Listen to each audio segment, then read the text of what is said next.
There's a word for the way your mind runs conversations that never happened.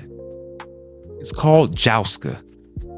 It's when you rehearse arguments in your head, replay moments you wish went differently, or practice what you'll say next time, even though that moment may never come.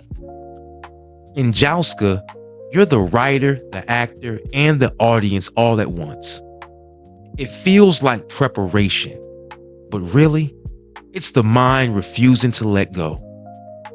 For some reason, that's not an occasional glitch.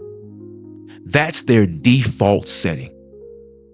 Have you ever felt like your brain forgot where the off switch is? Like the world gets quiet, but your thoughts keep talking? Not loud enough to panic you, just loud enough that you can't escape. It's a low rumble behind your eyes, a storm that never fully leaves. You tell yourself to relax, to be present, touch grass. But your mind is like, nah, I'm busy. And starts replaying yesterday or inventing 1,000 imaginary tomorrows. Even when nothing's happening, it's crowded in there. You think, and then you think about the fact that you're thinking. That's when you know you're in trouble. You've become your own narrator.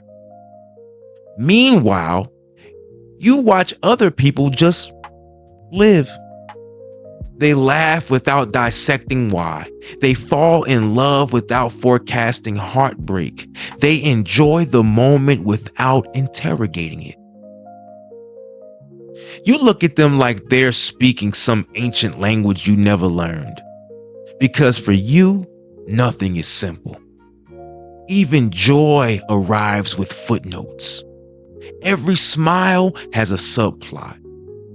Every goodbye becomes research. You feel too much and you think too much.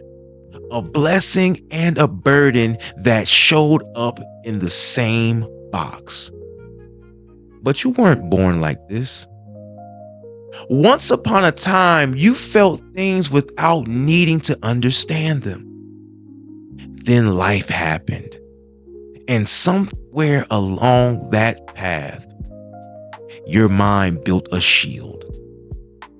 It learned that thinking was safer than feeling. That analysis was armor. So it started scanning everything, every voice, every expression, every shift in energy, looking for danger long after danger was gone. Psychology calls it hypervigilance.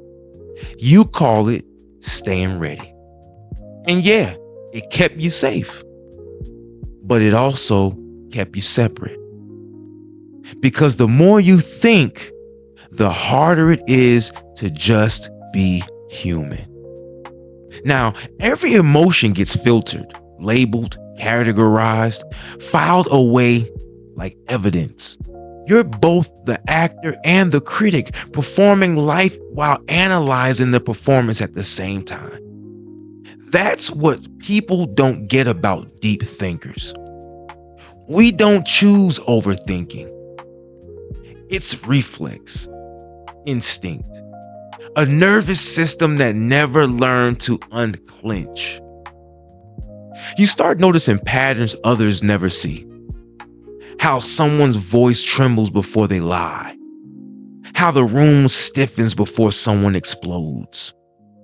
How relationships crack way before collapse. You see everything. You feel everything. And sometimes it's too much. You crave connection, but overthinking smothers it. You crave understanding, but it isolates you. You want closeness, but your brain starts building escape routes just in case. You're always half in the moment and half analyzing it. The whole mental maze usually starts younger than you remember. A child in a house where love changed weather on a dime. Where safety depended on reading the room, not the rules. Maybe your parents weren't cruel. Maybe they were just struggling. But you learned to listen to tone instead of words. You learned to predict storms. You learned to shrink so others could fit. Your nervous system grew by studying tension. You became quiet, observant, careful. You become the one who noticed, who held space, who never got to be the child because you were too busy playing the therapist. That's one of the ways how overthinking begins. Not from curiosity, but from survival. And it works. Until it doesn't. Because the kid who once analyzed to stay safe becomes the adult who analyzes everything. Every silence becomes a warning. Every pause becomes a puzzle. Every moment and emotion becomes a case study. And people love it until they realize it comes with a cost. You solve other people's problems but never show your own. You're the interpreter of hearts but struggling to feel your own fully.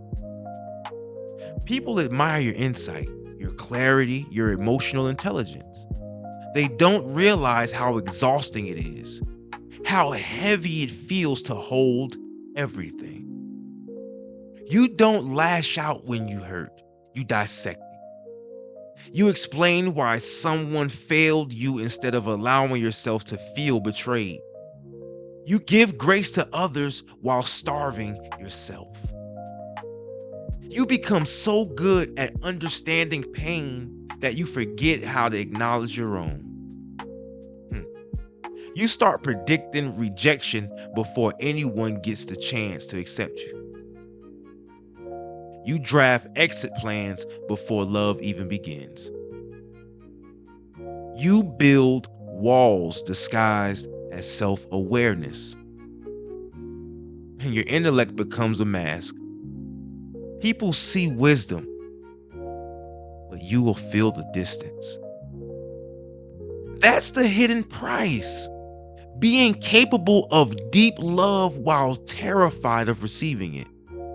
Some of us live a half a step ahead of every moment. We think love is like math. We think grief is like science. We think joy is like literature. We are never fully inside the moment. We're always studying it. And in a world that moves too fast, thinks too little, and feels only on the weekends, you start to feel out of place. Society wants noise and speed, but your mind moves differently, slower, deeper, and heavier. People don't always know what to do with that. So you start to hide it. You dumb yourself down. You speak lightly. Laugh at jokes that never hit. You camouflage your depth just to survive conversations. But something inside you aches. Because you crave real connection. The kind where you can speak without shrinking, yet still you refuse to numb yourself. You refuse to become shallow in a world addicted to shallow. Your depth becomes rebellion. But even rebels get tired. There's a special kind of exhaustion that comes from carrying a mind that never rests. You don't collapse from movement. You collapse from meaning. From feeling everything, from noticing everything. You try to sleep, but your brain stays awake. Replaying old scenes, rehearsing new ones. Full-blown mental theater. You're imagining conversations that may never exist. Preparing for heartbreak that hasn't arrived. Your mind becomes a storm you can't evacuate. And somewhere in that chaos, a quiet truth appears.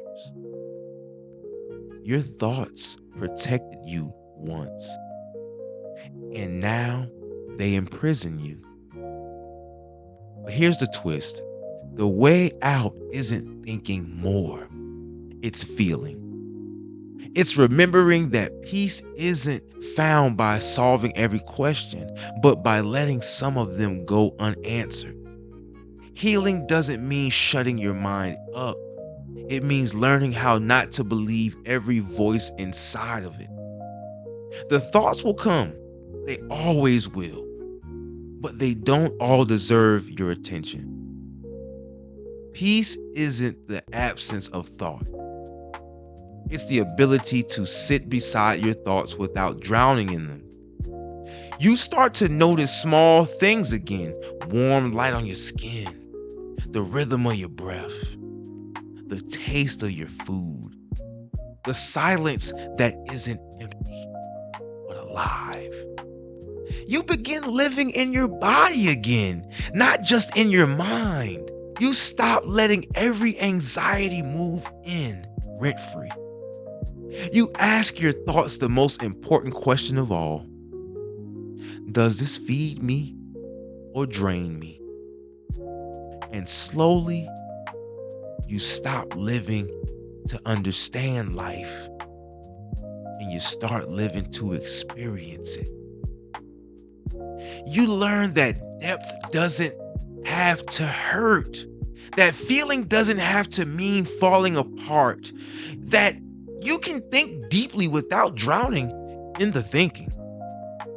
You realize you were never too much. You were simply too aware in a world terrified of its own reflection. And the greatest shift happens in silence. When you stop analyzing your existence and begin inhabiting it, that's when you find it, not the answer, but the peace beneath the questions. Because the truth is simple. The mind is beautiful, but a brutal master. You were never meant to think your way to peace. You were meant to remember that peace was already inside of you before the world taught you to overthink. Thank y'all for checking my visual. This is Murph Big Brother Almighty. If you like the vibe, go and subscribe.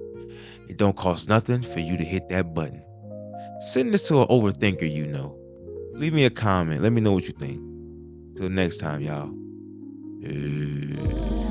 Turn it on. Turn it on. Listen up. Welcome to the show. It's Blacklight TV. Current vibes, all the news that you need. In this world changing, keep your soul light. Stay with us, we'll get you through the night.